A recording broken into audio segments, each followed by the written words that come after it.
Ladies and gentlemen, this is the main event of the evening.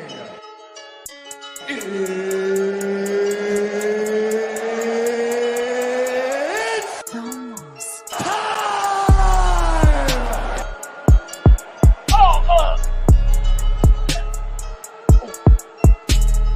What's up, y'all?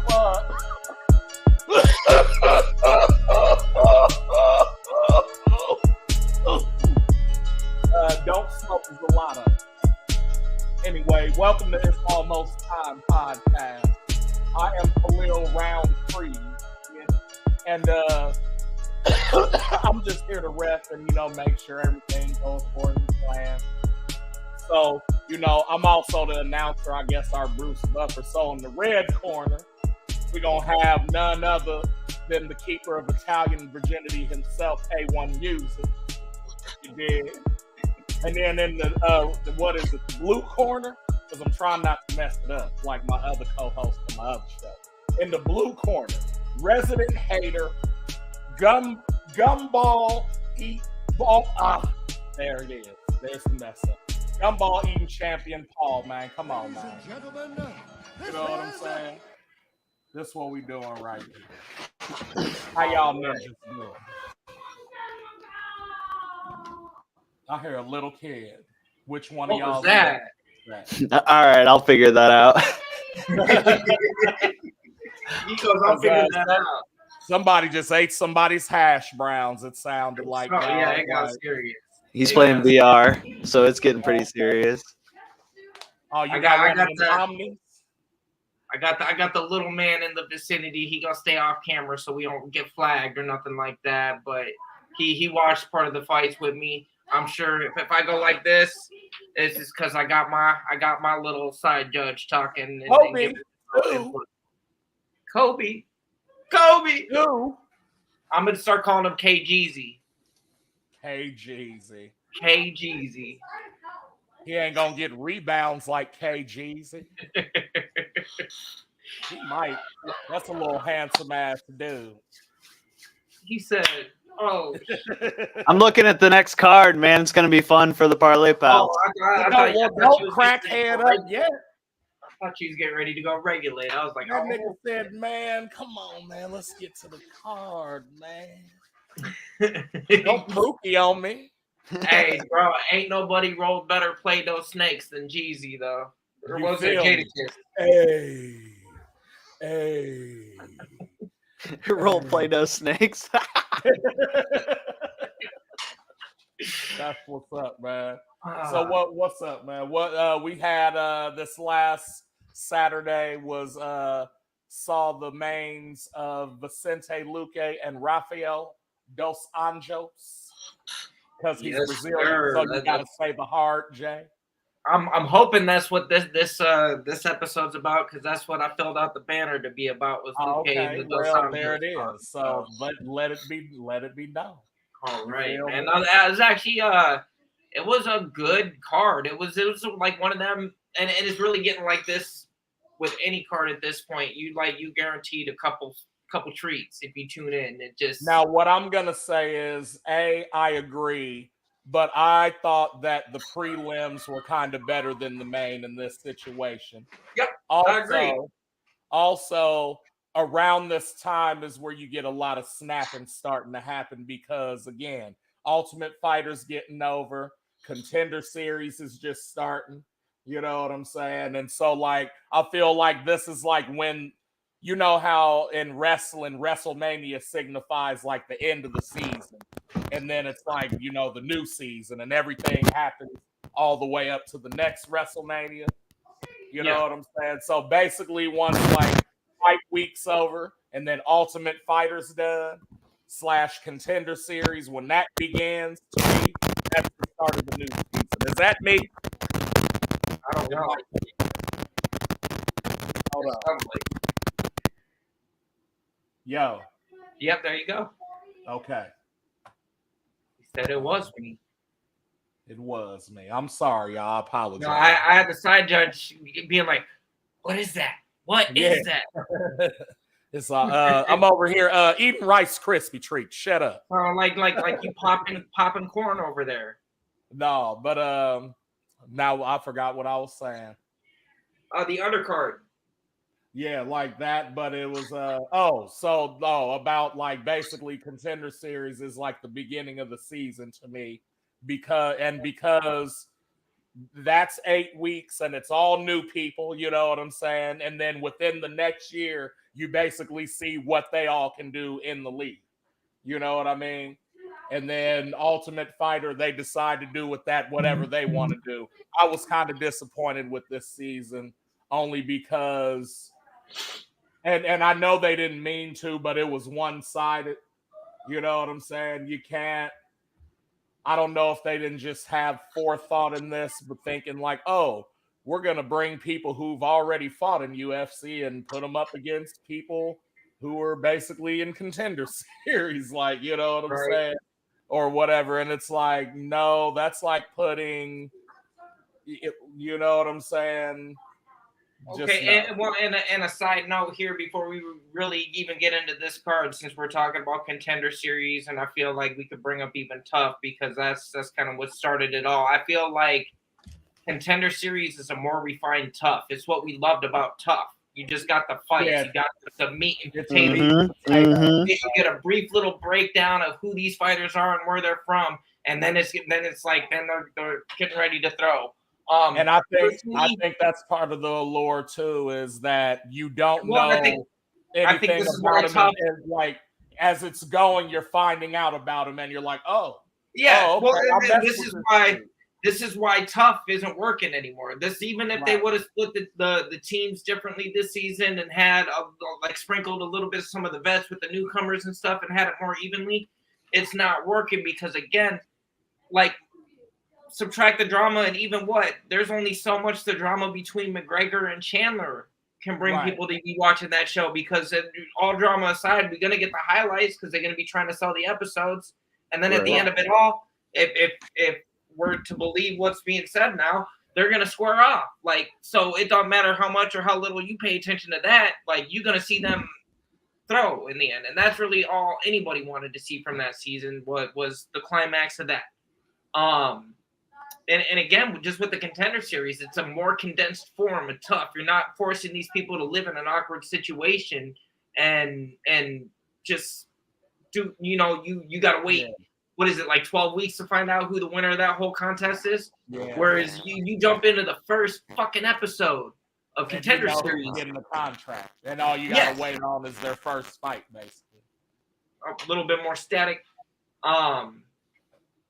But I feel you. But I personally, I feel like that's why the Ultimate Fighter series don't work anymore. Is because the Contender Series is what it should have been from the start. Maybe if they change the format or something, or I don't know. Because the idea, I still like the idea of like, oh, there's a show to like show people's journey from like and what they fight for and all the stuff that goes into it that's not actually the fight. Like I do like that, you know what I'm saying? I'm just saying because I wasn't really mad at the season before with Pena and Nunes. Like they did their thing, you know what I'm saying? And there was some like standouts and some people that I didn't really agree with, but whatever, you know what I mean? Like as far as it went though, the fights were pretty even. You feel me? Whereas in this one, it was like, even though, they might have had a losing record or it just didn't work out. Maybe they lost 3 in a row and just got cut or whatever. Like these dudes are it'd be different if they like came from just Strike Force or Pride or you know what I'm saying? Like they were in the UFC. You know what I mean? So essentially, like if I played in the NBA already and just got cut, and then I'm going to try NBA tryouts with like kids and stuff, but I'm already been in the league, I know what it takes, then yeah, I have an advantage. You feel me? And only one dude from Connor's side got through. That's crazy. So, but if it ain't nothing else on that, hater, you ain't saying nothing. Just making sure we. Oh, he's penning up all that hatred. He's like the Sith Lord over there, just I know, slowly man. condensing all of everything so he can explode on whatever the fuck has got him pissed this week. Well, I don't let's have get a whole into lot to hate on, but I just want to say, you hit the nail on the head when you said the Contender Series is like condensed tough, because I don't like tough. If it's on, I just fast forward to the fights after it's over, and so like it's everything I love about tough without all the annoying shit. Without all the filler, you getting the meat and potatoes, and that's Word up. I mean that's all we need as fight fans. And don't get me wrong, like there's some good stuff about tough. D's nuts, Mr. Beast. Shouts out Mr. Beast, man. Yeah. But yeah, let's I guess jump into the card. And I was like a little, I don't want to say upset. It's not like I know a ton about Juliana Miller, but I had to pull for her. I do. That's my daughter's name. So she was missing the N. I said, hey, go steal it from Luana. She got 2 that you could go take. Like, go So get that look, man. other N. But Luana Santos, man. Yeah, and like Luana looked good out there, you know what I'm saying? So when I say this, I'm not trying to diminish Luana. But Juliana was not like that in this fight and the fight before it. The difference is she stepped it up a little bit more in this fight, but she still has the same problem in which you don't move off the center line ever. And everybody catches you, and like you got a chin, so you don't go down, but you get the fuck beat out of you. You know what I'm saying? And then like there's no adjustment after that. It's just like swing for the fences, which might be cool in Florida, but man, watching that shit pissed me off. No, You know what I'm saying? I feel you. Like, well, no, Juliana looked sloppy, and then once she started getting tagged, it was over, and it just not to say that she couldn't make some changes and be decent, but I ain't seeing it right now. I 3-3. don't see the fight IQ. That's what I'm saying. She's a 50-50 Like fighter. That's if I terrible. get tagged, go ahead. My bad, Paul. No, sorry. I'm just saying that's all I had to say. She's a 50-50 fighter, 3-3. Booty. Hating. And like, yeah, there's a lot of holes in your shit. But I didn't pick it because I figured it would go this way, and I'm like, no, that's too easy. Yeah, well, and it did. Luana with the first round TKO. I mean, I think it was further into the first round, but I knew 60 seconds prior to them stopping it that it was going to be getting stopped. Just she was eating them, she didn't have any defense, and again, as soon as she got rocked, it's like any IQ that she had fight wise went out the window in the moment. Yeah, and it just you can't do that. I mean, and you can have split second moments or like a second or two where you're kind of like, oh, but you better recompose and figure out some defense, because if you right. like she just let Luana keep teeing off, and maybe again maybe she couldn't do anything about it. I didn't see, like, once I saw you taking the same hit in the same place and for the same reason, I said nope. I said, even if she stays up and like just if it's a Volkanovski zombie situation, like you're done already. You know what I'm saying? Like, and not fight wise, just in this fight. Yep. So Yep. Santos with the TKO. After that, we had my man Damon Blackshear against Jose Johnson, the Dominican. Jose Johnson. Yep. Yep. Yeah. He's part Dominican, so they do speak Spanish. The third man to do a body twister submission In the UFC. in the UFC. Wow. Yep. First one was a Korean Zombie. Yep. The second one was Bryce Mitchell. Bryce Mitchell. Yep. Must have rubbed that cum sock for good luck before he went out there. No, dog. And so this one was funny. I remember watching this one, right?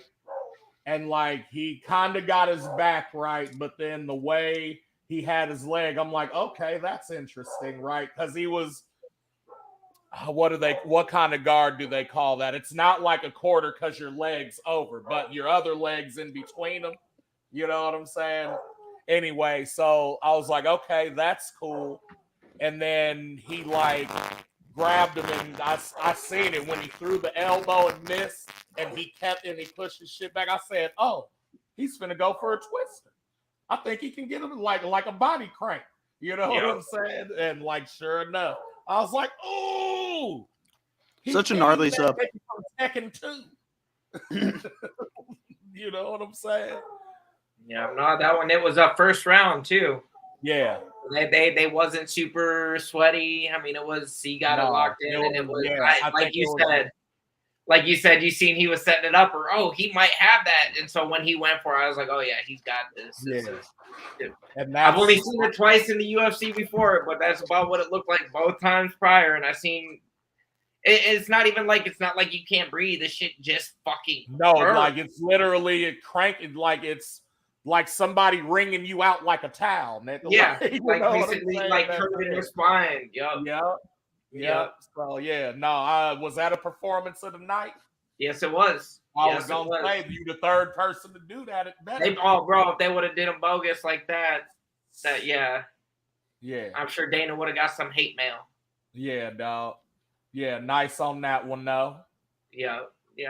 Which next fight was actually Jacqueline Amarim versus Monstriat Conjeo Ruiz. This one didn't really no, it went a little bit longer, but Amarim was. But it was pretty much domination from one side. Yeah, no. Jacqueline was not in any trouble. No, the entire fight. Ruiz is tough. I'll give her that, because she's getting fucked up for the better part of 3 rounds before finally getting TKO'd. And what was it, ground and pound, right? Yeah, basically. Yep. Yeah, no, she did her thing, and it was all 3 rounds. She got on top and stayed on top. Yeah, there was a couple where she was on bottom and just like reversed the position. Well, and I even feel like that 3rd round, Amarim was playing. She was kind of playing like she didn't respect anything that Ruiz was throwing at her, to where she was even on her off her back in that 3rd round, was having fun with us. Like, oh, can I find this? Can I get this? Oh no, reverse, and then got a dominant position and pounded her out. And it was expected, though. I mean, it's not like Amarim wasn't a minus 245 favorite. Absolutely. And real quick, that's what I wanted to mention about. So in the Juliana Miller fight, that was her first time closing as an underdog, and then in Damone Blackshear's fight, that was his first time closing as a favorite. Gotcha. Yeah. So, well, then from the sounds of it, they probably both opened opposite. Yeah. If they're even mentioning. Yeah. And because, I guess Miller wasn't a crazy. I mean, this was like the Miller Santos was kind of a pick 'em, the odds wise. Anyways, it was plus 124. Was the dog status for Miller, and Santos was a minus 148. I mean, I've seen closer. We've seen straight both minus, right. But as far as like odds of one being on each end of the spectrum, or 1 plus 1 minus, that's about as close as you're gonna get. And we're at a point in the sport and with their roster, the 700 plus fucking fighters they have signed right now, that you're gonna see more and more closer odds like this. The only time we really even see really crazy odds is if like one of the GOATs is fighting. Yeah. Like one of the P for Ps. Yeah. Or Bo Nickel. Or Bo Nickel. Number 1. You know what I'm saying? Or Bo Nickel. Or Bo Nickel. Hey, hating or not, that shit was funny. I'll give you that one. I'll give you that one, Paul. Hey, I'm just saying, his odds are always gnarly. He's always like minus I know. Well, 4,000. I'm giving him punching bags or like cans, and also late fight replacements when the cans that they were trying to feed him realized what they were there for, and it was like, nah, I'm good. I could be somebody, but you're gonna make me fight Bo. I want to look. If I lose 3, I get to lose 4 if I'm fighting both. Right? I want a bow Man. nickel claws. No, next fight was it Josh Parisian and Martin Buday. Buday, that's right. Buday. Look, man. Shit. For a heavyweight, Static. Martin Buday looked pretty good. What is You going know on what with I'm your saying? static? Like, he didn't waste no time. Hold up, is What Robot Kimura? Ring on?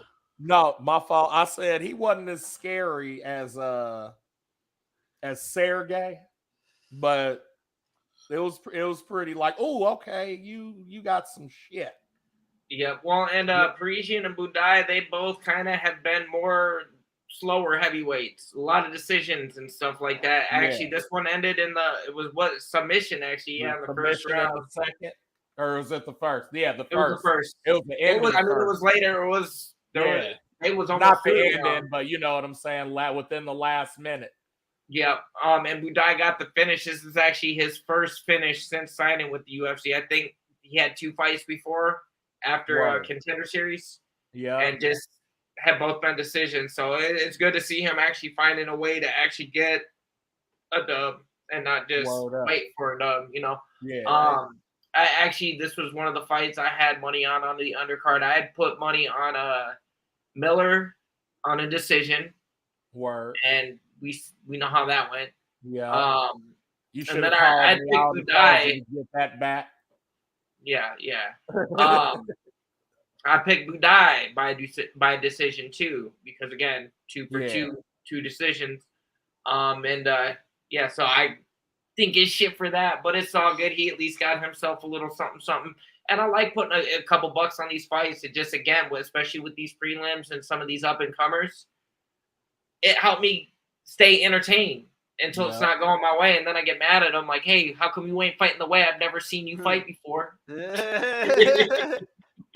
Yeah, basically. But no, it makes it fun. Like I said, yeah, Buday got out with a sub. I'm trying to remember what exact sub. What did you get him with? What was it? Kimura. Yeah. Yep. Up against the fence. Yep. Yeah, he was stuck. He wasn't getting out of that. Yeah, dog. That was nasty.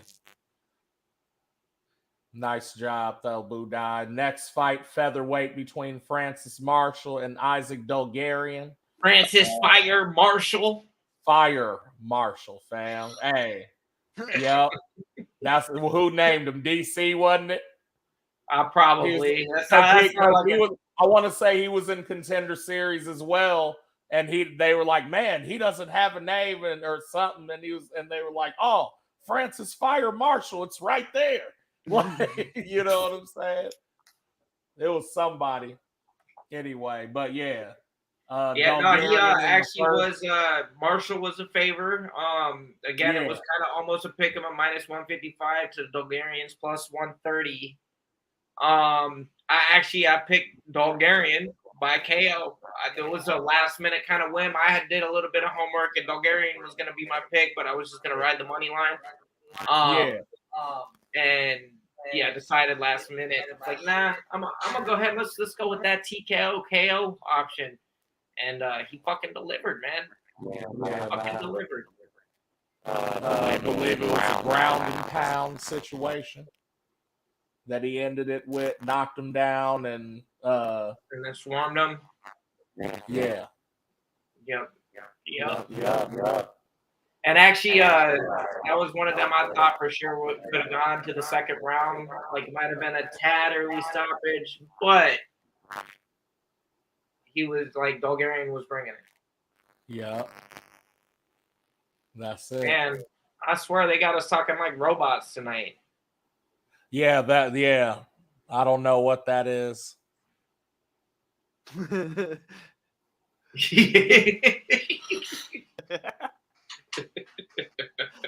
Meat, mort, beat. Hey, I'll always fucking bet the under on Terrence McKinney. Whether he loses or wins, he cashes the under ticket every single fucking time. Oh, yeah, the under 1.5 or under, yeah. I don't care what it is. I don't care what it is. It's under. It's Terrence McKinney. It's under. Yeah. And this was he's referring to Terrence McKinney versus Mike Breeden. McKinney was actually, I think it was like a 1 week replacement, like jumped in short notice, was like, yeah, I'm gonna take this. And again, you, as our resident hater has stated, hold up, which way do I gotta go? That way. Yep, I gotta point that way. He's got point. Terrence it's gonna start fast, and he's either gonna finish fast or get finished fast. So if you're looking for, like, you like building parlays, McKinney, if he's on the card, pick any fight that he's in, pick the under. Yeah. And that's usually a safe bet. Win or lose, it's going to be fast. And sure enough, this didn't take much. TKO, KO, first round, what was it? Yep, minute 25. Yeah. McKinney got out with the dub. And he was a minus 298 favorite. I actually, in order to bet and actually even come out in ahead on this one or even make it worth it, I had to pick the option that was basically McKinney knockout first round, and Nice. cashed it. Yeah. Very nice. Word up. You can't hate on that. No, this I did really. I'm not always the best with the parlays that we throw here at It's Almost Time, but I'm on my personal cards. I'm getting really good at not only picking the winner, but the method and just throwing some crazy, like, I won't call myself Nostradamus or nothing like that. But, I did all right this Saturday. He said, I did all right. No, that's McKinney got out with that first round TKO. No performance of the night. I'm kind of surprised. Usually when you see them end fast like that, they usually get a little extra something. I guess Dana wasn't feeling that generous. It could be that the fact he knew that this class action just got okayed or was going to be okayed. I don't know. Uncle Dana got stingy though. Word up. I guess maybe not so much for the next fight though, because JP buys, or what was it? Bays or buys? They wasn't saying buys. They was saying it different. Piss. I don't know. Buys is I don't know. It was JP buys Marcus McGee. This one again was heavily favored for McGee. Was a minus 340 favorite, and man, he showed why though. This dude is on a level. I don't know what level, but it's another one. He said it's another one. Another bantamweight killer. Nah, for real. This is again another first round KO. I mean, you can't get much better than that. And it was good because he got himself a fucking bonus performance of the night there. This was another one. Again, I'm gonna pull up my card or my betting stats, and I'm gonna show the camera so Paul can hate. So I can watch him just go, hey, clench his fist because he knows how good of a bettor I am. No, I did. Let's see here. Come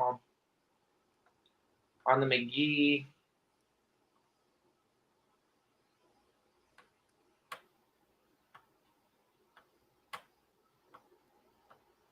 Yeah, actually, this is another one I had to pick. McGee, TKO first round.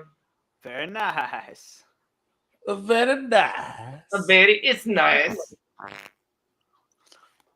Sacha Baron Cohen said he's bringing back Ali G. Yeah, I saw that. I was quite excited. Ali G, that's where his career took off. Yeah. A lot of people don't realize it. But actually, and with that McGee fight, just because I was like, man, I don't want to throw all this on the first round and then have him knock him out in the second round. So I think I put like $2 on the second round TKO. Was a non-factor because dude got it done in the first. But yeah, I was couldn't even be mad about it. And yeah, that Bulgarian one, man, it was a plus 500 for the by KO option. Yeah.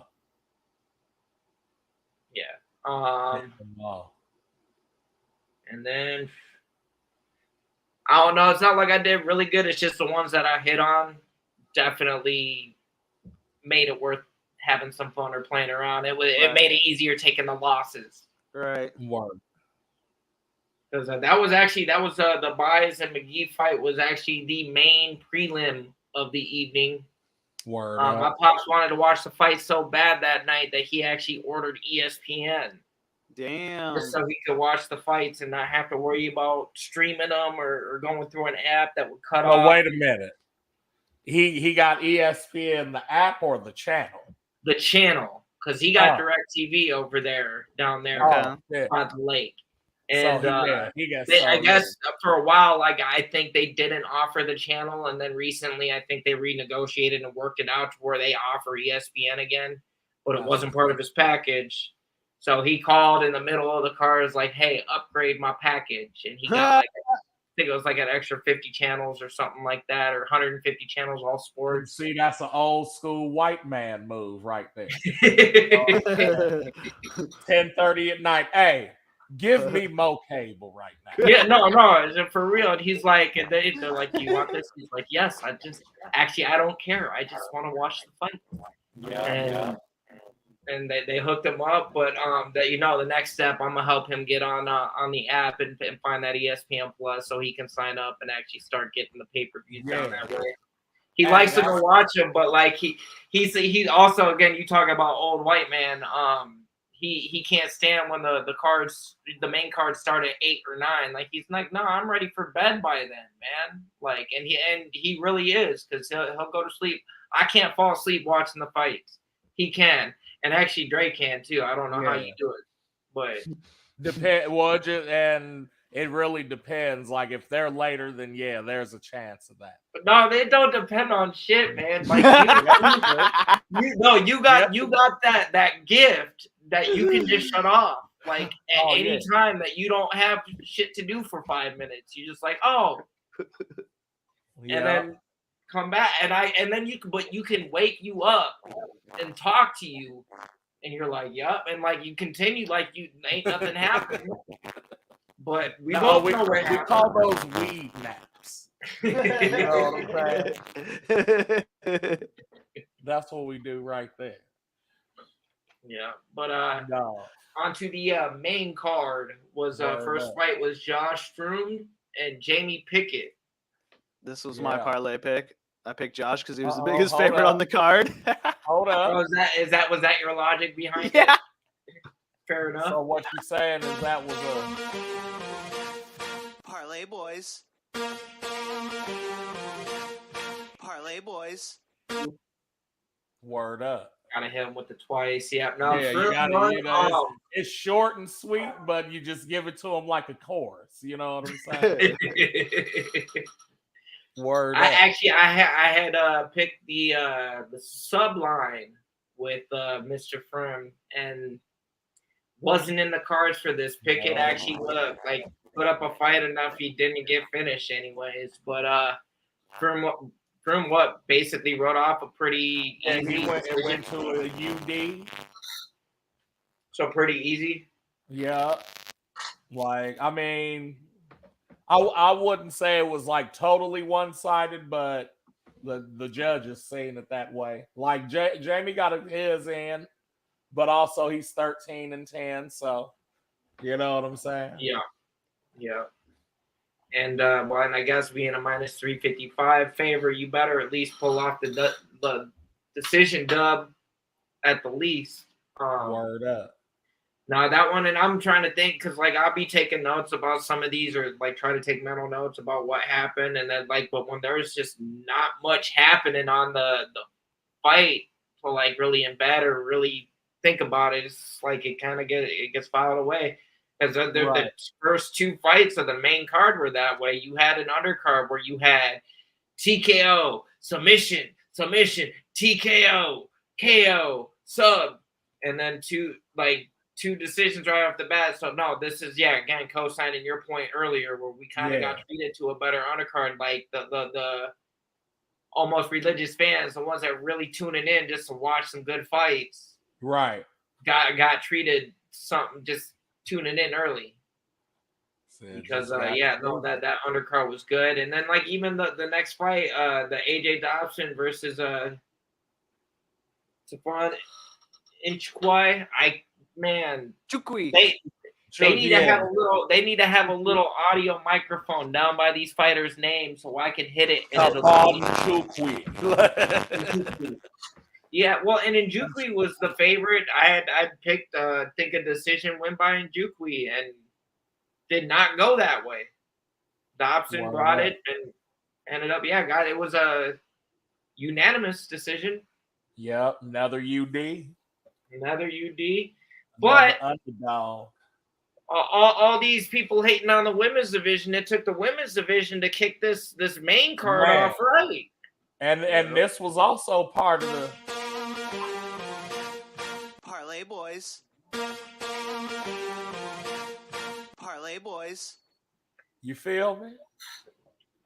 And I don't even remember who I picked. I think it was Viana. Yeah. Okay. Yep. Man. Because when I looked, the old girl Yasmin only had decisions, and I was like, yeah, I don't know about that, but she came in there and did her thing. G. Finally showed up. Yeah, it was second round. She was like, "Fuck that shit. I'm not getting a decision. I'm getting a sub." Yeah. And it was actually Brazilian versus Brazilian, so I'm sure they was talking mad shit in Portuguese to each other too. They was hitting that burski in each other's You feel me? And yeah, actually, Lucindu got performance of the night honors. You remember what kind of sub it was? I don't. I just heard it. Yep, arm triangle. Word up. All right. Yeah, no, she finally. I mean, and Lucindu, she's had a few fights in the UFC, but like you said, it was just like with either one of them, it's kind of nothing to really write home about. Really go off of, Probably had like 2 submissions and 3 decisions or some shit, or like, So that killed our parlay then, right? Right there. Okay. It happens. But not Juliana Killer Miller though. They didn't kill that. Anyway, I'm gonna stop talking because I do like her. You know what I'm saying? I just I feel like I need to personally tweet or reach out and be like, yo, come up to Chicago, fam, so we can beat your ass. You know what I'm saying? And you can get this shit right. Because I believe in you. You know what I'm saying? Anyway. Khalil Roundtree. Chris Dawkins. Yep. Man, if this is the one I remember correctly, he hit that man with a straight. Remember how that white dude hit the black dude at the beginning of Street Fighter? The arcade game? Oh, shit. What's going on? You hear me? Yeah. Oh, okay. That shit said crunch. I was like, man, he got some styrofoam over there. He's stepping on. You feel me? Over here, eating rocks and shit. No. But no, fam. Yeah. So he's left-handed, and Dawkins. So the first thing. Well, Dawkins had a jab he was establishing, right? Well, Dawkins came down from heavyweight. Yeah. Word. And so, during this fight, Dawkins is establishing a jab, right? So maybe anywhere between maybe the 4th and 6th jab, Khalil steps right and does a right check hook, right? Which is his lead hand. He's fighting left. When he hits this dude, he doesn't even follow him up. He's like, no, I got him. And Chris goes, fuck. Like, you know what I'm saying? Like, it was one of them, right? So they keep going. And he throws another one, except this one misses. And so he, steps back. And when he does, he goes to throw something else. And he just, the straightest straight with, perfect form. You know what I'm saying? You know how somebody get hit and you ooh. But when they get hit and the form was on it too, to where you couldn't deny it, Like when Right. Overeem caught that uppercut by Ngannou, Yeah. and you were like, that couldn't have been any cleaner. Yeah. It was like that, fam. And then, Yeah. and then, No. and then the 2 strikes after that, he said, Well, and see, I like "Oh, where he tried Dawkins to is dump head. truck swing on that mother." I like where Dawkins was coming from though, mindset wise. Like, I'm up at heavyweight. I've got some decent technique. I've had some okay luck, but then I've ran into some fucking killers. And Yeah, maybe if I get down to 205, I'll be able to handle the power. And I feel like a lot of heavyweights fail to realize the step up in competition from just that little drop off of weight. It's yeah, not just and personally really what it is. Why does anybody fight at heavyweight? It's because they still like to eat. They're not super disciplined diet-wise in most cases, right? They like to keep right. on a little extra. And a lot of them are like a one-trick pony. Most of them being knockouts. Some of them Yeah, well, might be they've got good at like power. clinch They've got fighting or power. something. You know what I'm saying? Yeah, right. Where like the top 10 of the heavyweight division probably couldn't hold a candle to a lot of the top 10 of the light heavyweight division based off of talent from a talent standpoint. The guy, like a lot of the guys in the top 10 at 205 are probably a lot more talented skill wise. A lot more talented than everybody but Sergey. John Jones is the only heavyweight in the UFC pound for pound, so I think that speaks to your point. I very think, clearly. Jones goes without saying he ain't Well, lost. Of course, Jones, and he's a 205er that moved up, really. But- yeah, Right. exactly. And what I'm Exactly. saying is after that, I think a Cyril Gane hangs in 205 because that's what he does anyway. You know what I'm saying? And then Sergey, I don't see what anybody in 205 has to Pavlovich? offer. Yeah. Yeah. Yeah, fam. Like, Ooh, UFC heavyweight's getting hot now. I'm excited. that's for what it. I'm saying. Like when niggas like Sergey are coming and they are starting Nom. to be well rounded. Aspinall, and yeah, I was big, about to say Aspinall is making like, an no, argument. come on. And you've got Like that, I'd say they can't fuck with the top 5. Maybe starting after that.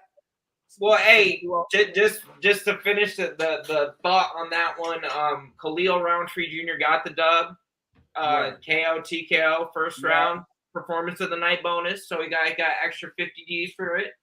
Yeah. But no, like what y'all are saying with the heavyweight division is really starting to amp up. It has been kind of stagnant, and not saying there weren't some killers at the top 5. I mean, Stipe is going to be a GOAT, future Hall of Famer.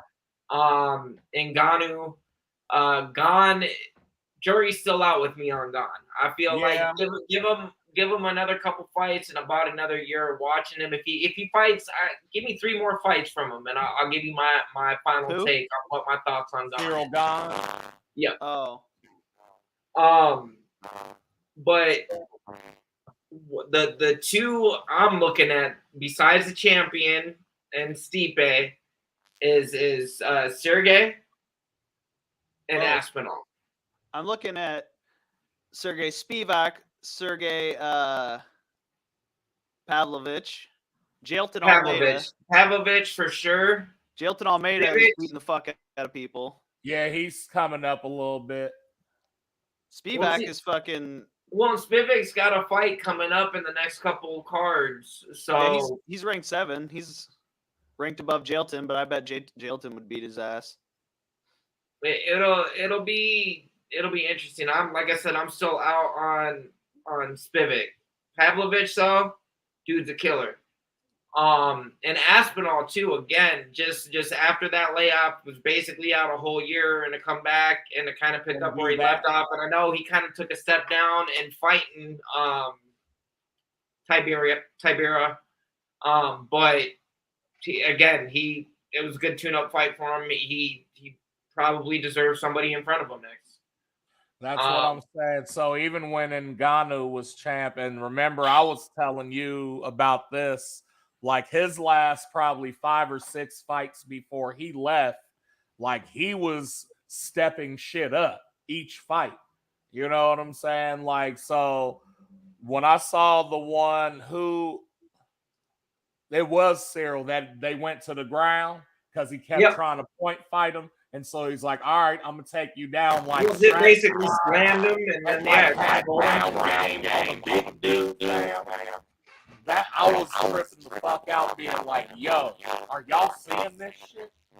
This nigga is scared. Because before that, he threw like a high kick or something that like didn't connect, but it blocked. Dude blocked it and still stumbled or some shit. And you're like, I didn't even know he could do high kicks. I didn't know he could go to the ground. I didn't know he knew Muay Thai. I didn't, you know, like each fight was like that, where it was like, man, I'm kind of salty you got out before Jones came back, because that that's what I'm saying, man. Like, and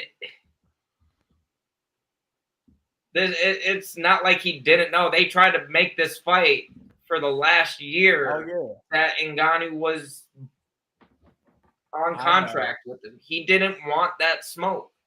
I know. And like the only way you're gonna convince me otherwise is work out a deal, let them fight. Yeah. Just do it. Just do it, like Nike said. Yep. You know what I'm saying?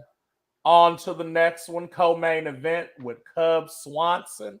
He been in there for a minute. Yep. Hey, you also know what this was also part of the Parlay boys.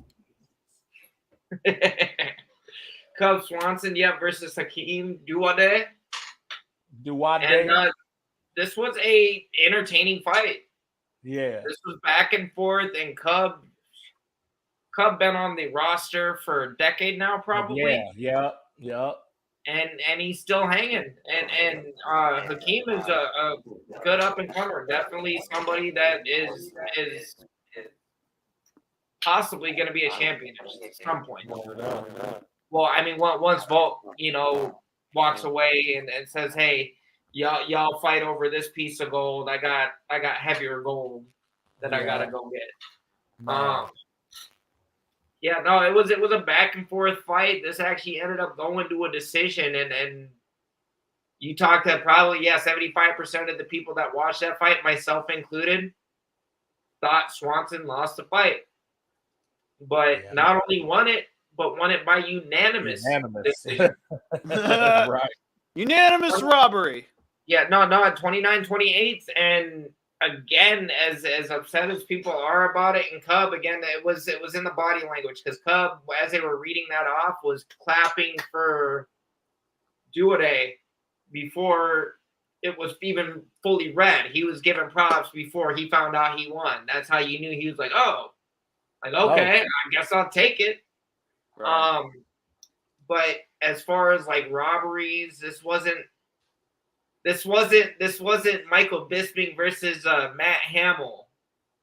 Oh shit. I went way back for that one, bro. I will never get over that one. He said, "I'm not over that." No, they were over in the UK, and you have Matt the Hammer Hamill, who's deaf. If y'all didn't remember, dude's fighting at a disadvantage because he can't really use a corner unless they sign in, and he's got a chance to look over. But now brought it to Bisping in Bisping's home country, and the judges robbed the shit out of him. It was clear 2-1 for Hamill. Bisping had some moments. I think it was in the third round, but legit robbed Hamill. They gave him a unanimous?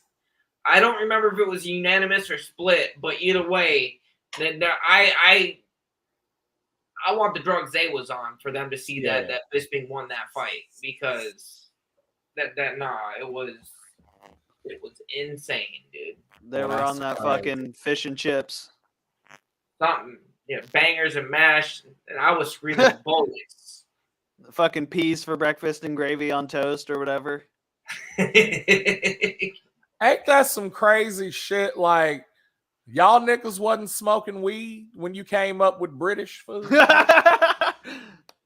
They was like, nigga, I'm gonna take this celery stick, right? Put some jelly on it, and then sprinkle some lemon zest on there with some black pepper, nigga. Like, what is that called? And then it's called something French because you don't even like the French. I heard the French don't even know how to season their food properly over in France. Look, man, don't do that. I'm saying that's what I heard. Did I say I Don't went do to it. France and they don't know how to season their shit? Yeah. You better know how to season your shit.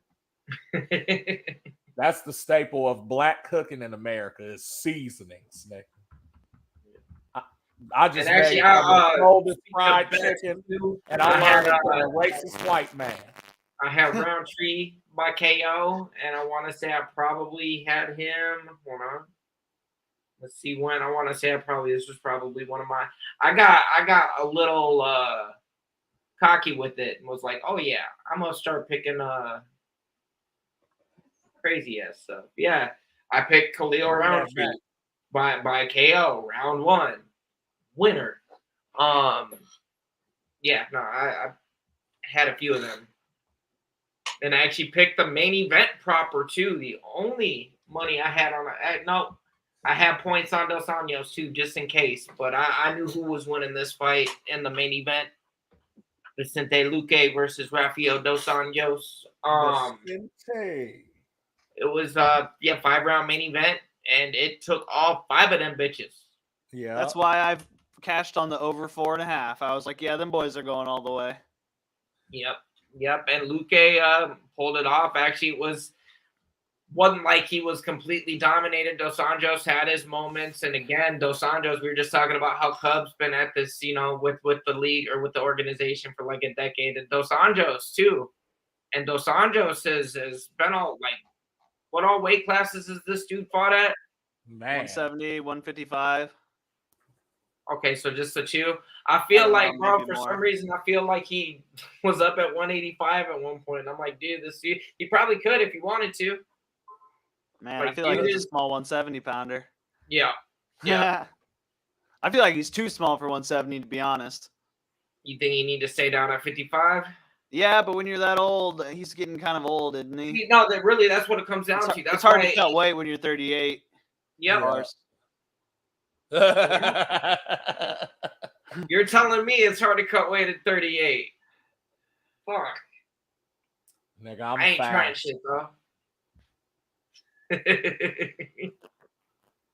I said I'm gonna do what white women do and be bulimic for a little bit. Oh, don't do that. He said, "Don't do that." And be like, "I'm fat. I won't eat anything." Also, he's a former world champion. You'll just throw it up after. No.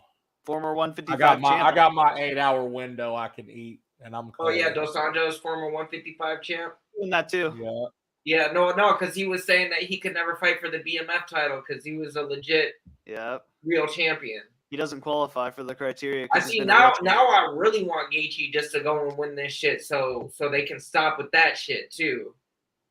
Because no, that's other guys shitting on somebody for accomplishing something that they didn't. As backhanded hate, in my opinion. It's just the fight game. He's just trying to get a fight with Gaethje.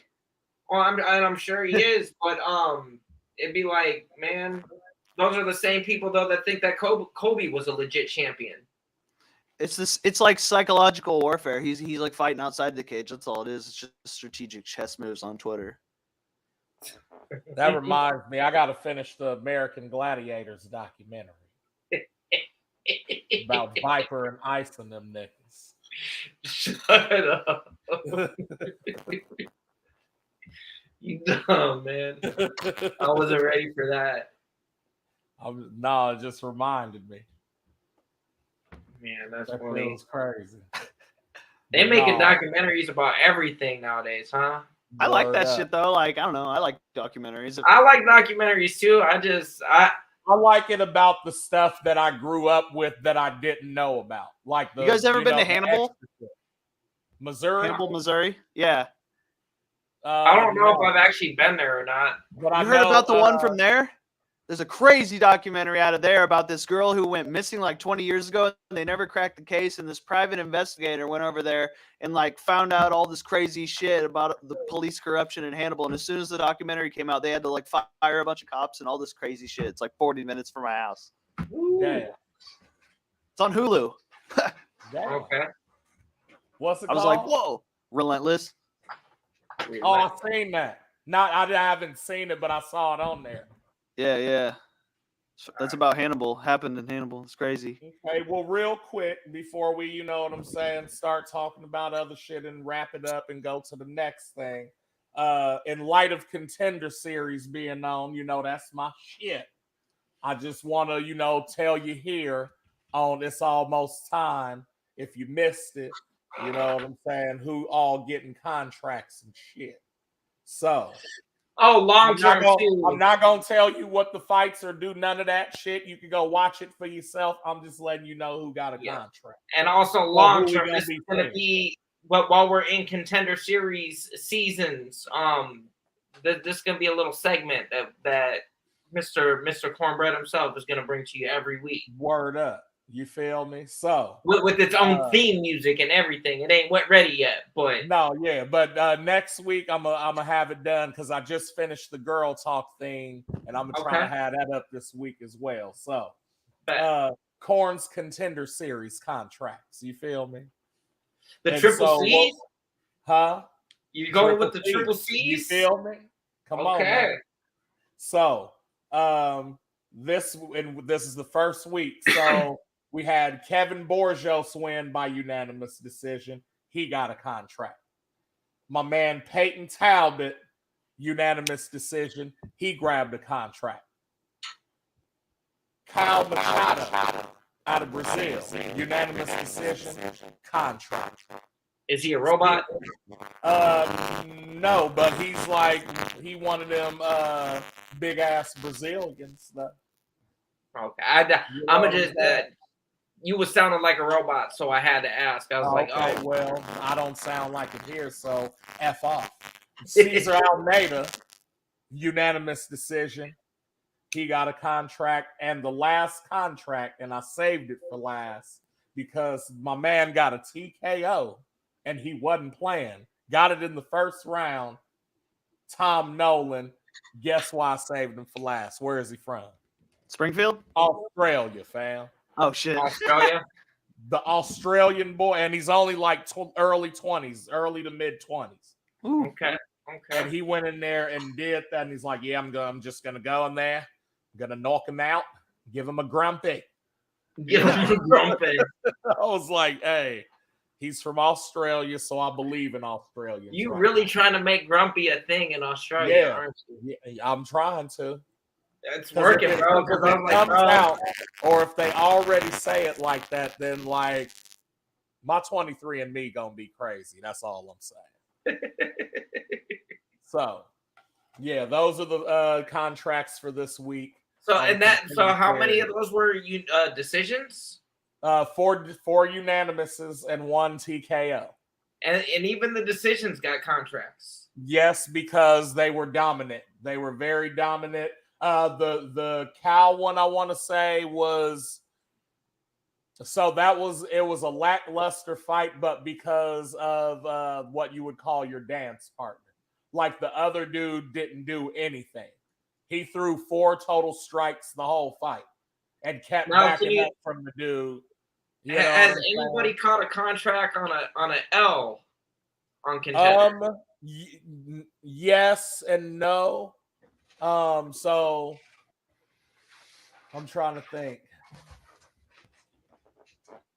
No, that was tough. But I know they've done stuff like somebody will win. Like somebody will win and they'll be like, hey, come back again this week and fight somebody else. You know what I'm saying? Like, well, no, that makes me wonder. I haven't necessarily. So, that's what I was thinking of. So, last year, Raul Rosas Jr. beat Mando Gutierrez, and Mando Gutierrez was on tough this season. So that when you asked that, that's what I was thinking of. But and he was on it obviously last year. You know what I'm saying? So yeah, he was on the newcomer side. He ain't in UFC, but he got into a UFC show. You feel me? But as far as I know, Contender Series, like if they lost on there, then no. They don't. I don't think I haven't seen anybody or strictly remember anybody. Well, now, I was just wondering if there had been a fight that was like that competitive that even though dude lost, they was like, nah, you legit, you left it in there. Here's your contract. Not that I can think of. And then that's the other thing too, is with Contender Series, like Dana made it a point to be like, man, I'll make it a point to not know anything about anybody walking in here. Like, I want to see what you got right then. You know what I'm saying? So he didn't have to give the B. Joe Piper speech. So that was week 1 of last year. You know what I'm saying? So, overall a decent start to the series. Word. And we'll see what happens tomorrow. Word. Well, you know what's happening not tomorrow, but in about 5 days, right? Man, yep. Me going to a wedding and having to watch this shit the next day. Oh, no shit. Yep. You ain't going to be pocket streaming it on the app? Probably not. I'm going to probably be fucked up. Hell yeah. I appreciate the honesty there, man. I'm just saying, like, knowing what it is. Yeah, and it's early start at 5:30 with pre's at 7 and then 9's a main. Yeah, that's a regular night. You go. I could lie to you, but I won't. I'm going to get fucked up. So the only way I would catch that is if, like, we went to this wedding and then I instantly hopped a German flight and stayed up all night and watched it. But then I probably wouldn't be on podcast the next day. There was actually a change made to one of the fights on this card. That is. Well, Ian Gary was supposed to fight Jeff Neal. Jeff Neal, yep. Pulled out for whatever reason, and you couldn't just not have a Neal on the card, right? So who the fuck did they call? Neil Magny. And I don't what fucking know. simulation is this? I don't know what sense that makes, but okay, I'll take it. I mean, I'll tell you, it's gonna be number 11 versus number 13. Was Jeff Neal even ranked? I don't know. I got the rankings pulled up. Let's see.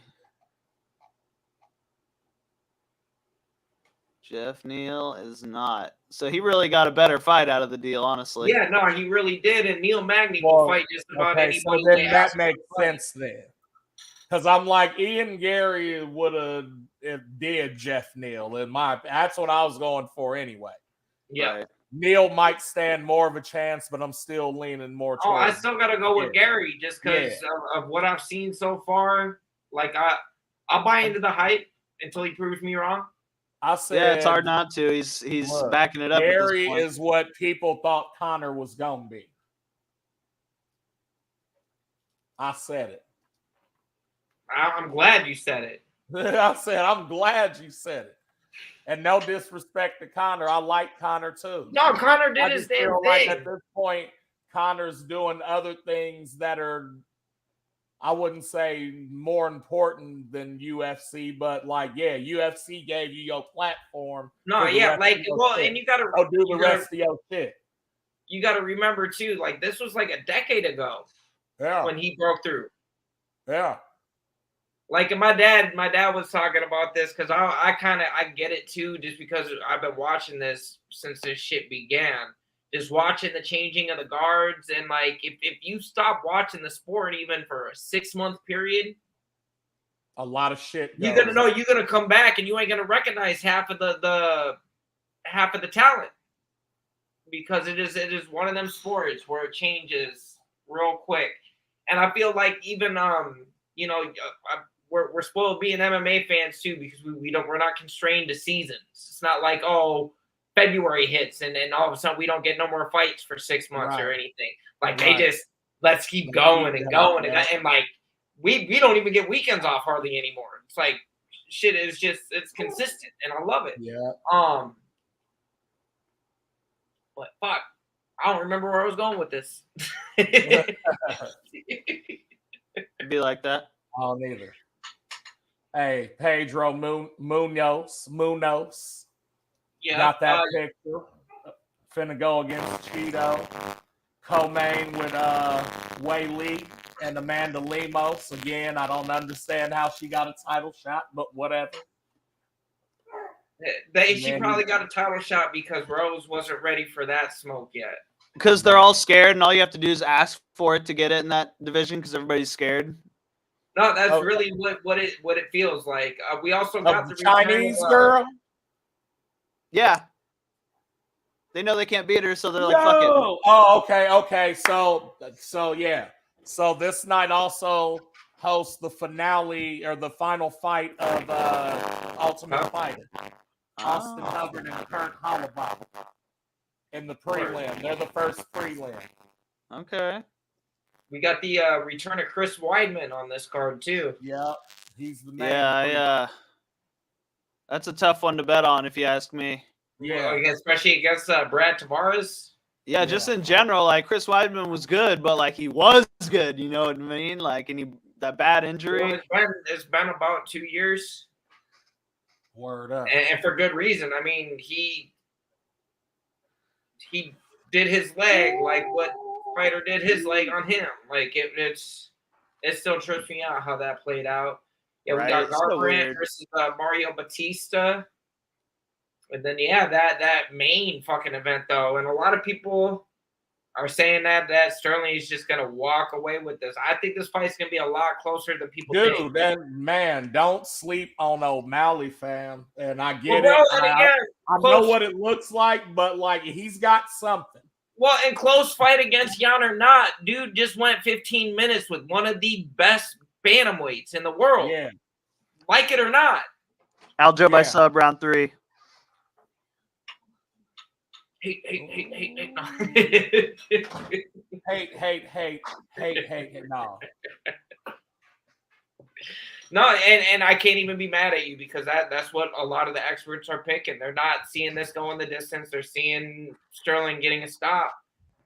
But I got to roll with O'Malley. It took a lot for me to even get behind this dude. But when he started taking that step up in competition, and especially when he took on Jan and actually made it entertaining, he proved he belonged. Like, love him or hate him. Like, you're going to watch him fight. You're either going to hope he wins or root for him to fucking lose, you know? But this is what the UFC wants. This is the type of fighter the UFC needs on their roster is somebody that is that polarizing. I already got my pick for this fight, too. All right, let's hear it. Nigga, Corinne Silva by sub in the first. Is that for the parlay? Yep. Damn. Okay, Corinne. You picking look at her last 5, and I've seen at least her last 2.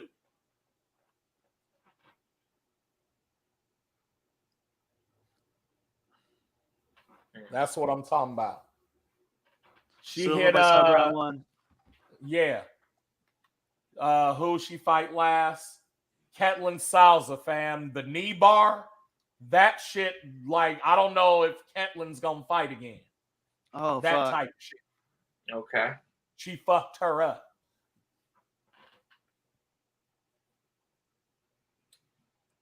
Man, let's see here. Yeah, it's like she was already badass before she learned jiu-jitsu because her first fights are all KO, TKO. She was already beating ass, and then she figured out she was good at jiu-jitsu, and she's like, I'm gonna tap them all out now. Dog.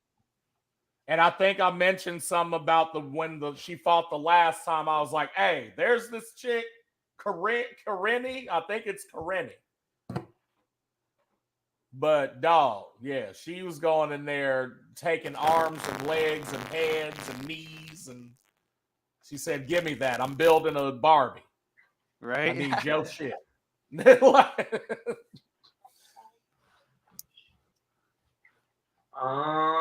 I just had to look at the other girl's stuff. Man, do you want to go next with your parlay pick, or do you want me to go next? Go ahead. All right, I'm gonna officially cast the fucking stone. I'm gonna pick an easy, safe pick and go with Aljo money line. Actually, no, Aljo by sub. Okay. This is gonna be totally fucking juiced. This parlay. Because I believe in that round 1 sub. And even if Yeah, it I'm not gonna comes go. in round I'm not gonna 2, pick I don't round. care. I still won. All right, I'll go Wei Li TKO. Okay, we're Okay. fucking going deep this one. Word up. I like it. So we're all set for the Parlay boys. Yep. word up. 110. So if we need to look at it again. So what? I got it written down on my phone. Are you putting them in right now? I was gonna say, what is the odds? I can look at money line odds, but that's probably it. It doesn't have Oh, like okay. sub odds They and don't shit. got the full lines Nope. open. Actually, Yeah, I don't know. Let they me do. check. I want to say they open them like every Tuesday or Wednesday. Let's see. Yeah, there's only they might have more on the main event, but I just looked at the RoboCop fight and they only had money line odds. Oh shit, they have odds on the main events. DraftKings. I'm over on the non-partnered app, the FanDuel. Gotcha. So on DraftKings, looks like they've got all the odds for Aljo fight and the Wei Li fight, but the others are TBD. yeah, to be determined. But Wei Li by TKO looks to be plus 110. Not bad. Good odds. Good value. I think Wei Li moved to like Brooklyn or somewhere in the hood, fam. Because she be having impeccable braids. Wow, Aljo by sub plus 200. Okay. So how do they think he's gonna win? Decision, probably. Yeah. And that's only because, I don't think O'Malley's been knocked, has he? I think he actually got O'Malley has not been knocked out. Or no, he was TKO'd by Cheeto. Yeah, technically. Okay. Yeah. But not like slept though. No, it was TKO. That's his only loss. And his leg had been deaded prior to that. I think that's also probably why O'Malley gave up. Because like he already knew he wasn't going anywhere in that fight. He still has yet to even really admit that he lost that. Yeah, fight. That's why he always says mentally undefeated. God damn. Dude. Word up. Hey, whatever. I mean, if it makes you feel better, like if that's, I don't know. It's just that stuff. And like the only other thing too, I can't really get behind O'Malley is that goddamn 6'9" tattoo. Where is it at? It's like on his like right fucking there to where anytime he's bent down on his right fucking it just collarbone, like 6'9", dude, and I'm like, on his right trapeze. Like the rapper or just the number? Oh no, like the ratter, yeah, the RATTER. Oh, well, I like the number 69, but not the rapper. Like I would get 69 tattooed on me, but nothing to do with his rat ass. No, it's the same font as the ratter. Oh, okay. Yeah, fuck that guy. Dude, did you see the video of him getting caught in the fucking gym? No. They caught him in like a Planet Fitness and beat his ass in the bathroom. It was awesome. Oh yeah, I did see that. That was a couple months ago. I forgot that happened. Hell no. Well, hold up. I might just throw this parlay on my end too because I'm already liking where these odds are at. Right? Because if this do hits, you have all the odds over there? Has a chance to hit, man. Do you actually have all the odds available for that on FanDuel? So far, hold up. The only one I haven't checked yet was the Corinne Silva. Now that's an early pre, so probably not. And that's the only one I don't have. But even on my 2-leg parlay for both fucking Aljo by sub and Wei Li by TKO is plus 675. Word up. You throw another that third one in there, man, and we almost like plus 1,000, man. I might have to throw a 10 piece on this just because if it hits, Right. that's a hundo, Yeah. man. All right, I'm gonna keep an eye on that. Man. I could even throw $10 on that 2-way parlay and walk off with $60. There's a lot of fun bets to be had on this card. Oh yeah. Word up. I'm ready, man. I'm ready for Man, that. I'm And I ready. mean, there's Ready other broads. stuff coming up, man, too. Like not just this card, but you look even past this card. I mean, the next fight night after that is the following weekend, and that's Holloway and the Korean Zombie. I feel Yeah. like the Zombie's retirement fight, but Yeah. I said that's the retirement fight. Like I don't get the point of that fight. What are we fighting for Anthony here? Neither Smith of these and guys are getting Ryan a title shot. Sands on that. yeah. Oh, bro, did you hear the crazy shit that like Anthony Smith gets away saying some reckless shit, man, for him being at the skill set and the level he's at? I don't know how What'd he he say? gets away with it. What do you say? He goes, man, John Jones isn't even the best fighter. I'm faster than John Jones. I just couldn't catch him. Then And the preliminary card got Chidi and Joe Kawani versus Michael Olesnik, that nigga. Anthony Smith also said that if he had even 20% of the natural athletic ability that Ryan Spann has, he would have been a champion several times over. Hell Like, no. Nah, I think he still think that there's intruders in his house soon, man. I think that he got broke during that Johnny Walker fight. You're man. attacking my family. Yeah, dude. What? Attacking my This family. is the one. Okay, so September 2nd, Cyril Gahn and Sergey Spivak. That's Spivak? what we was talking about earlier. Spivak. Motherfucking Rose Namajunas and Manon Furio are jumping that off.